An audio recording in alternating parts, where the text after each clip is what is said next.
En manchette aujourd'hui, on termine le conseil municipal de Lanoraie, on vous parle du conseil de la MRC et une bonne nouvelle pour la Maison des jeunes de Berthierville.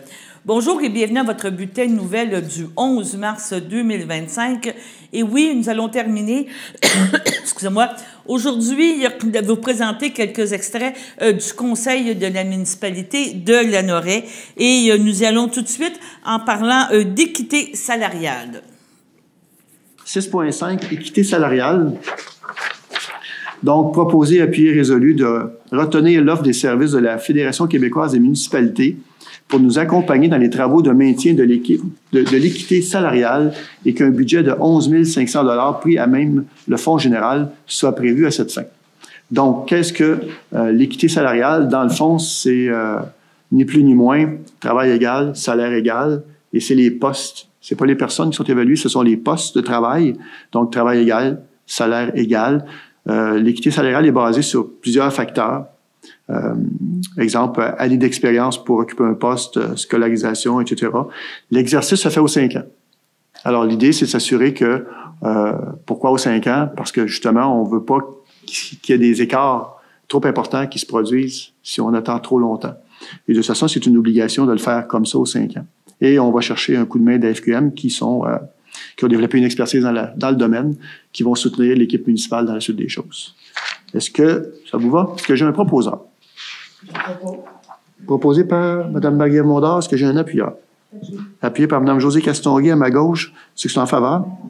À ma droite? D'accord. C'est unanime. Donc, l'importance de l'équité salariale, là, c'est toujours un sujet d'actualité, encore plus avec, en fin de semaine, la Journée des femmes. Maintenant, on parle de remplacement d'équipements informatiques, là, encore là, des nécessités aujourd'hui avec les nouveaux systèmes d'exploitation. Écoutons M. Villeneuve. 6.6. Remplacement d'équipements informatiques proposé à appui résolu d'autoriser une dépense maximale de 14 300 $ pour le remplacement de 9 postes informatiques et leurs accessoires. Donc, ce qui arrive dans ce cas-ci, c'est qu'on est avec Windows 10 et là, on va migrer vers Windows 11. Et c'est une question de sécurité. Il faut absolument s'assurer qu'on fait la migration, qu'on achète des ordinateurs avec le Windows 11. Et c'est surtout, mais surtout en raison de sécurité. Pas se retrouver avec des trucs qui peuvent amener des failles dans la sécurité. Et donc, quand on dit 4 300, évidemment, vous comprendrez que c'est un maximum. Et si ça coûte moins cher, tant mieux. 14 300. 14 300, combien j'ai dit? 4 000. 14 300. Voilà. Est-ce que j'ai un proposeur? Je propose. Proposé par Mme Lynne Clermont. Est-ce que j'ai un appuyeur? Appuyé par Mme Josée Castonguay. À ma gauche, ceux qui sont en faveur. À ma droite. D'accord. C'est unanime. Par la suite, le dernier point que nous vous présentons à Lanoraie, c'est l'entretien des plateaux sportifs. On parle plateaux sportifs, de deck hockey, sondage géotechnique là, pour les prochains jeux d'eau. Vraiment des points pour améliorer la culture et les loisirs au sein de la municipalité. Entretien des plateaux sportifs, terrain de soccer. De retenir l'offre de service de pelouse sur cote pour la tonte hebdomadaire du terrain de soccer du 12 mai au 24 octobre 2025 pour un montant de 10 500 $ taxes en su. De retenir l'offre de service de Summum Irrigation DB pour l'ouverture et l'hivernisation du système d'irrigation du terrain de soccer pour une durée de 2 ans, débutant à l'automne 25 et se terminant à l'automne 27 pour un montant, j'allais dire total, de 1 750 $. Donc, ça comprend automne 25, automne 26, automne 27. Donc, un contrat de 3 ans pour 1 750 $ pour s'assurer que le terrain, donc les tuyaux, il ne reste pas d'eau à l'intérieur, évidemment, pour éviter le bris à cause du gel. Voilà. Une petite question qui me vient à l'esprit. C'est l'ouverture et la fermeture. L'ouverture et la fermeture, effectivement, vous avez raison. L'ouverture, mais il me vient une question à l'esprit parce que l'année passée, quand il y a eu la tonte du gazon, il fallait les ramasser un peu après. Là. Je ne sais pas si c'est inclus qu'ils ramassent le gazon. Sinon, on vérifiera. Là. Mais bon, c'est pas dramatique. Là. De toute façon, en le coupant de façon correcte, il ne devrait pas avoir trop à ramasser. Est-ce que j'ai un proposeur? Mme Lucie Ouellette en fait la proposition. Est-ce que j'ai un appuyeur? Appuyé par Mme Lynne Clermont. À ma gauche, ceux qui sont en faveur. À ma droite, c'est unanime. 10.2, ou plutôt 1, attendez peu. Oui.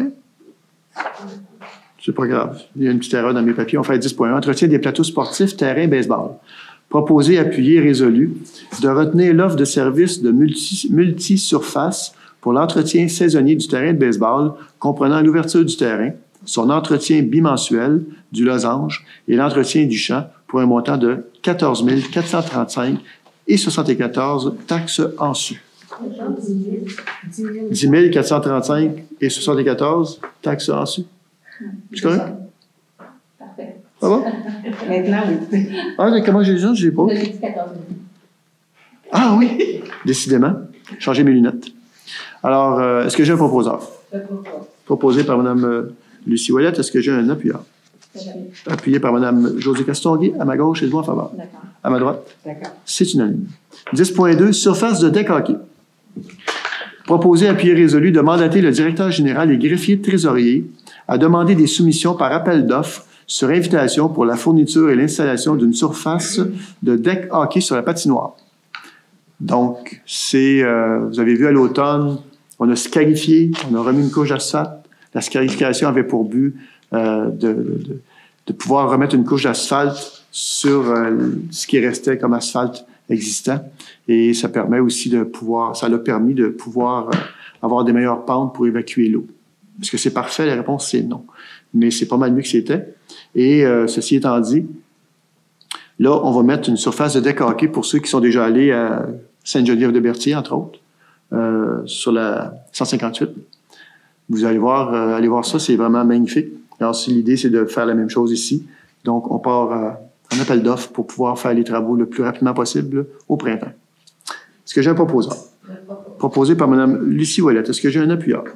Appuyé par Mme Josée Castonguay. À ma gauche, êtes-vous en faveur? À ma droite? C'est unanime. 10.3. Sondage géotechnique jeu d'eau. Proposé, appuyé et résolu de retenir l'offre de service de la firme Les Services EXP Inc. afin de réaliser des études géotechniques et environnementales du site de construction de l'aire de jeu d'eau pour bien connaître la nature du sol au montant de 9 990 $, taxes en su. La question a été posée le mois passé. Il va être où le jeu d'eau? Peut-être essayer d'y répondre plus clairement que la dernière fois. Si vous êtes dos au centre sportif, juste à votre droite, en face du stationnement, il serait là. Donc, il y a une plateforme de basketball, là. Ça serait entre la plateforme de basketball, ça serait entre le jeu de pétanque, mais beaucoup plus vers le centre sportif. Cet endroit-là, puis il n'y a pas d'arbres. Et puis, un jeu d'eau, en général, on fait ça au soleil, donc ça tombe bien. On n'a pas à couper d'arbres. Il n'y en a pas. Et l'endroit a été identifié par une firme spécialisée. Et là, on va faire des sondages du terrain pour avoir une meilleure idée de ce qui se trouve en termes de granulométrie du sable qui est là et profondeur aussi, ou hauteur de la nappe d'eau. C'est des éléments qu'on a besoin pour aller de l'avant, pour aller en soumission. Est-ce que j'ai un proposeur? Proposé par Mme Josée Castonguay. Est-ce que j'ai un appuyeur? Appuyé par Mme Lucie Ouellette. À ma gauche, êtes-vous en faveur? Oui. À ma droite? Oui. C'est unanime. C'est ce qui complète le conseil de l'ANOREC. Après la pause, nous irons au conseil de la MRC d'Autrey. Votre station de télévision de Berthierville vous invite cordialement à son bingo hebdomadaire télédiffusé tous les samedis matins dès 9h30. Depuis longtemps, les fans de CTRB se divisent le joyeux montant de 600 $ chaque semaine à cette joute de bingo. N'oublions pas non plus le super bingo mensuel d'une cagnotte de 2000 $ que vous pourriez vous partager chaque premier samedi du mois. Un moment de fébrilité qui pourrait devenir payant pour plusieurs d'entre vous. Pour vous procurer ces fameuses cartes de jeu, les dépositaires participants sont à Berthierville, le dépanneur Formule 1, la station-service Arnois sur le boulevard Gilles-Villeneuve, le marché IGA Extra Famille Mont-d'Or sur la rue Gabriel-Brissette, le marché Métro Boucher sur la rue Notre-Dame et la pharmacie Proxime sur la rue Frontenac. À Saint-Ignace-de-Loyola, le dépanneur Proxy sur la rue de la Traverse, la boucherie Aldo sur le rang Saint-Michel. C'est donc un rendez-vous hebdomadaire chaque samedi matin à 9h30 sur les ondes de CTRB, votre télévision locale et régionale, celle-ci toujours en haute définition. Toute l'équipe de CTRB vous remercie de votre fidélité et vous souhaite bonne chance.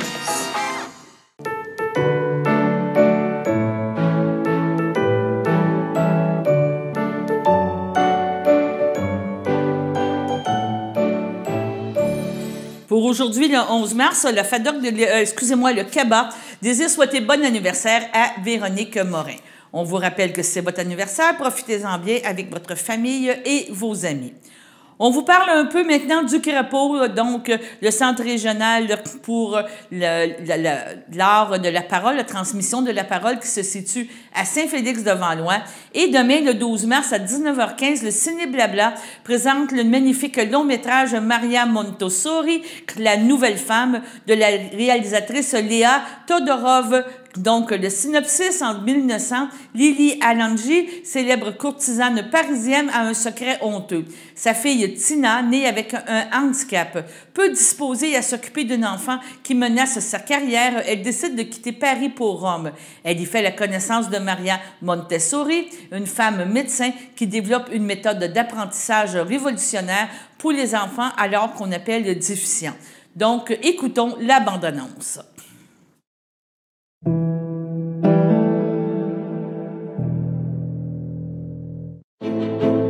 Quando ho cominciato i miei studi, era impensabile che una donna facesse medicina. Oggi sappiamo che anche i piccoli idioti possono imparare. Buongiorno, signora. Maria Montessori. C'est pour l'enfant. Vous prenez des enfants comme ça. C'est vous qui vous en occupez? C'est un institut pédagogique ici, pas un orphelinat. Dai! Les idiots restent idiots, ils ne guérissent pas. Bravo! Lo prendi là, allora? No, no, no. È un'educazione piena d'amore. Quella che ci ha permesso oggi di portare qui questi bambini all'esame del corso preparatorio. Je m'appelle Tina. È stato un grande successo, Maria. Ma quanto vale un successo se il prezzo da pagare è questo? Io voglio stare con mio figlio. Lo sai che non è possibile. Perderei la mia reputazione. No, tu sei un uomo, nessuno oserebbe. Dis du jeu. J'ai inventé une méthode. Non. Si, racontez-nous une histoire. Je vais révolutionner l'école. Tu stai un po' esagerando, Maria. Seguite bene il colore, hein? J'ai l'intuition que les méthodes développées à l'Institut n'ont rien de spécifique à l'éducation des idiots. Blue. Io non posso continuare a farmi schiacciare dal tuo egoismo e dalla tua ambizione. Questa è la mia croce. Partire in guerra per conquistare i diritti del bambino.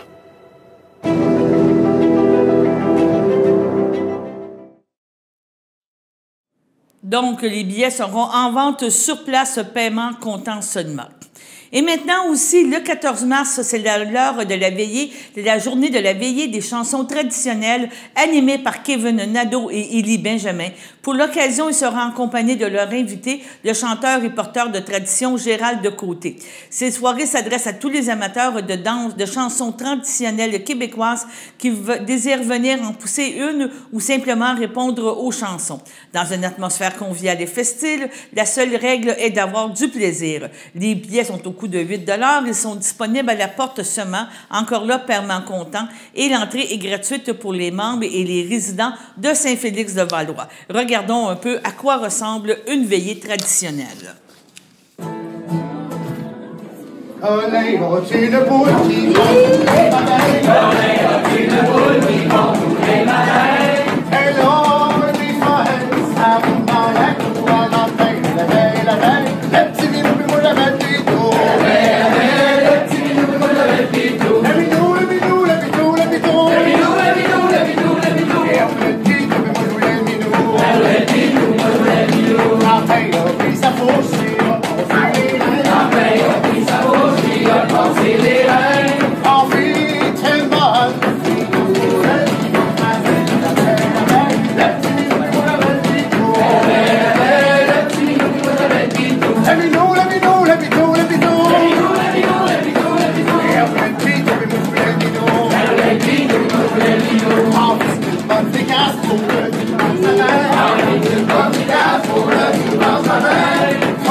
Vraiment, des exemples de soirées très intéressantes et pleines de vie.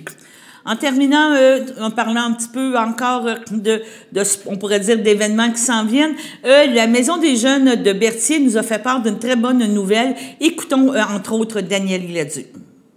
Salut, mon nom est Daniel. Moi, c'est Noémie. On travaille tous les deux pour la Maison des jeunes de Berthier de Saint-Barthélemy. Puis aujourd'hui, j'ai la chance de te dire qu'on a été choisi par Tim Hortons pour la campagne des biscuits souris qui se déroule du 28 avril au 4 mai prochain. Mais là, je le sais, là, tu te demandes, c'est combien, c'est un biscuit? C'est 2 $ un biscuit, donc on les vend en boîte de 12, donc ça fait 24 $. Et si vous voulez nous encourager, juste à nous téléphoner au numéro de téléphone que vous voyez là, ou nous contacter par le Messenger de notre page Facebook. Encouragez-nous! Merci! Bye bye! Et maintenant, parlons un petit peu du conseil de la MRC d'Autrey. Un premier sujet a retenu notre attention. Un musée Jean-Pierre Ferland. Écoutons justement Monsieur Goulet, le préfet de la MRC, nous parler de ce projet. 4-5, musée Jean-Pierre Ferland. Donc, c'est une résolution d'appui parce qu'il y a un OBNL du territoire de Saint-Norbert qui désire faire un projet muséal pour la résidence et le terrain de M. Ferland.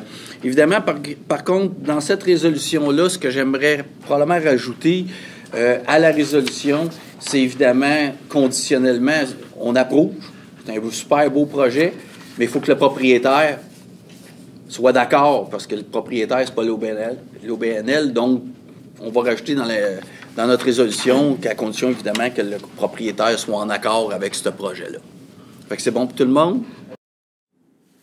Donc, deuxième sujet maintenant qu'on vous parle avant d'aller à la pause, c'est une entente sectorielle de développement visant le soutien des initiatives régionales favorisant le développement et l'occupation dynamique du territoire de Lanaudière. Encore là, écoutons M. Goulet. 4-6. Entente sectorielle de développement visant le soutien à des initiatives régionales favorisant le développement et l'occupation dynamique du territoire de Lanaudière. Je vous le dis tout de suite, c'est un grand titre, mais c'est un titre que le MAMACH ne nous oublie jamais. C'est un titre du MAMACH. Ça, c'est tout simplement qu'il y a des sommes résiduelles parce que, vous savez, le gouvernement nous donne des subventions en développement économique, ce qu'on appelle ici souvent le FRR volet 2, qui est vraiment dédié à la MRC.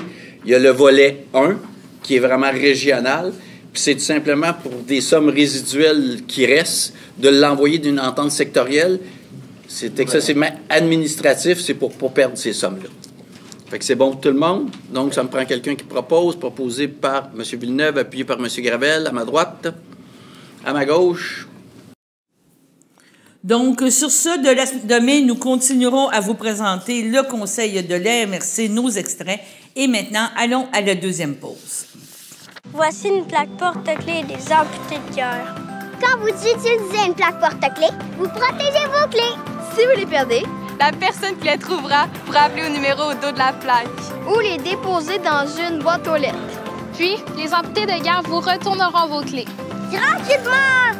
Commandez vos plaques porte-clés aujourd'hui à amputédeguerre.ca.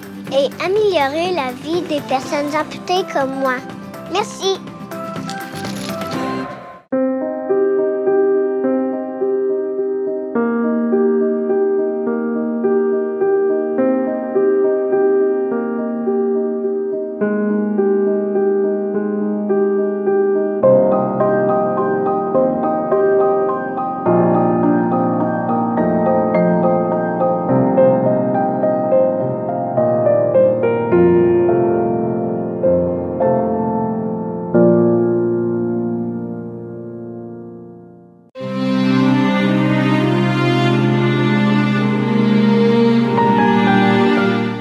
Au centre d'hébergement des Deux-Rives, le 12 février, à l'âge de 83 ans, est décédé M. Viateur Mathieu, époux de Micheline Gladu, demeurant à Berthierville.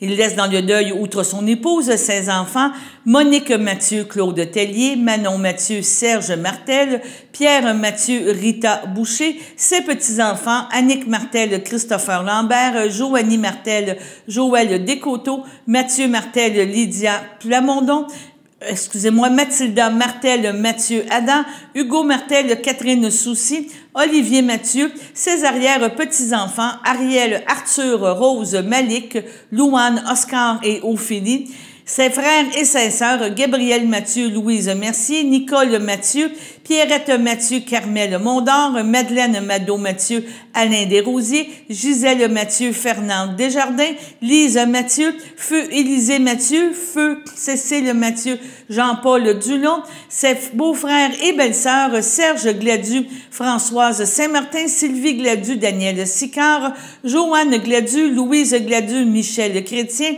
Feu Michel Gladu, Diane Durand, Feu Lynne Gladu, ainsi que plusieurs neveux, nièces, autres parents et amis. La famille vous accueillera le 15 mars dès midi au complexe funéraire Efterio de Berthierville, où un hommage aura lieu à la chapelle du complexe le journée même à compter de 14h30. Le 1er mars, à l'aube de ses 54 ans, est décédé M. Hugo Blanqui, conjoint de Jenny Gladu, fils de Vincent Bianchi et de Madeleine Doucet de Saint-Ignace de Loyola. Il laisse dans le deuil, outre sa conjointe, ses parents et ses enfants, Elio Blanqui et Matteo Blanqui, sa sœur Christina Blanqui, Pierre Ducharme, sa nièce Carla Bianchi Ducharme, Dylan Stevens, son neveu Félix Bianchi Ducharme, sa belle-mère Sylvie Berthe Guy Lassalle, son beau-père Donald Gladu, son beau-frère Mathieu Lassalle, ainsi que plusieurs autres parents et amis. La famille vous accueillera le dimanche 16 mars dès 10h au complexe funéraire Efterio, où un hommage aura lieu à la chapelle le jour même à compter de 14h. Au CHDL de Saint-Charles-Borromée, le 6 mars, à l'âge de 87 ans, est décédée Mme Pauline Bacon, épouse de M. Raymond Rochette, demeurant à Saint-Cuthbert et autrefois de Saint-Viateur. Lui a précédé Régent et Thérèse Bacon, Suzanne, Claire et Agathe Rochette. Elle laisse dans le deuil, outre son époux, sa sœur Lucille Bacon, Jephta Ferguson, ses belles-sœurs et beaux-frères Denise Rochette, feu Jacques Désy, Louise Rochette, feu Lucien Coutu, Angèle Rochette, feu Jacques Ladande, Marthe Rochette, Alain Guil, sa filleule Chantal Bacon, Christian Alvarez, ainsi que plusieurs neveux, nièces, autres parents et amis. La famille vous accueillera le samedi 29 mars dès 12h30 au complexe funéraire Eftéro de Berthierville. Suivra une liturgie à la chapelle du complexe à compter de 14h30. Madame Pauline Bacon-Rochette sera inhumée au cimetière de Saint-Viateur à une date ultérieure. Et au CHSLD Parfila Ferland, le 27 février, à l'âge de 95 ans, est décédée Madame Marie-Thérèse Tarte, demeurant à Saint-Charles-Borromée. Elle laisse dans le deuil sa sœur Marie, sa belle-sœur Pierrette Lassalle, feu François Xavier, ses neveux et nièces Roland Colette Dugas, Janine Michel Archambault, Robert Nicole Bellemare, Maurice Lucie Pagé, Denise Philippe Arsenault, Aline Feu Laurent Lépine, Benoît Louise Servant, Guy Marielle Plante et Florence Yves Laperrière, ainsi que plusieurs parents et amis. La famille tient à remercier chaleureusement tout le personnel du CHSLD Parfila Ferland pour les soins prodigués à Madame Tarte tout au long de son séjour. La famille vous accueillera en l'église de Sainte-Geneviève de Berthier, sur la rue Montcalm à Berthier, le 12 avril dès 13h. Les funérailles seront célébrées à 14h et une inhumation suivra au cimetière de Berthierville. Sur ce, allons maintenant à la météo.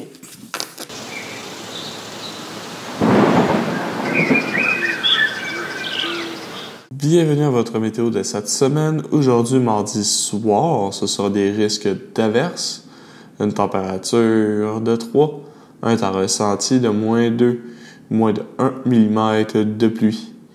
Mardi nuit, ce sera des passages nuageux, une température de -13, un temps ressenti de -21. Mercredi matin, ce sera généralement ensoleillé, une température de -14, un temps ressenti de -21.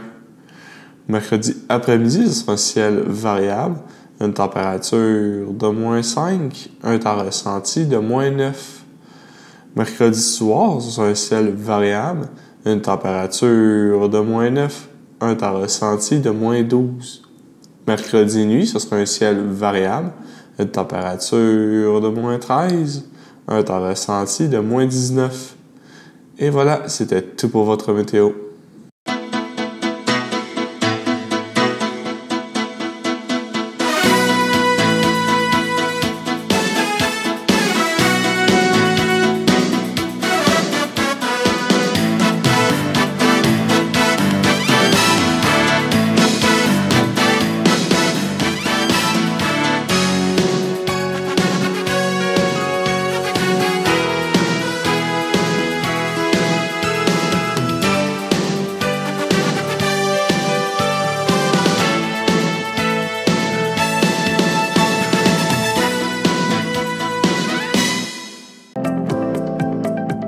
Les télévisions communautaires autonomes du Québec, ce sont les télévisions les plus importantes parce qu'elles sont proches de la communauté. On veut encourager des gens qui parlent de ce qui nous intéresse, mais aussi qui participent au développement local. Mais c'est fini le temps là, où on allait lire une affaire qui a été écrite avant hier au bout du monde. Non! Tu veux savoir ce qui se passe chez vous? Bien, ma télé préférée, c'est la télé autonome communautaire. C'est ici que ça se passe. Sachez que vous pouvez nous faire part de vos commentaires, soit pour une annonce gratuite sur notre babillard ou toute autre suggestion en nous rejoignant par téléphone au 450-836-5103, 450-836-5103, ou bien par courriel tvcberthierville@hotmail.com, sur Facebook en écrivant Facebook CTRB. Et surtout, n'hésitez pas à visiter notre chaîne YouTube afin d'y retrouver une grande partie de notre programmation sur YouTube CTRB. Les émissions sont classées par catégorie, vous permettant de chercher moins longtemps. Vous pouvez aussi cliquer sur le rectangle rouge « S'abonner » pour être à l'affût des dernières émissions enregistrées.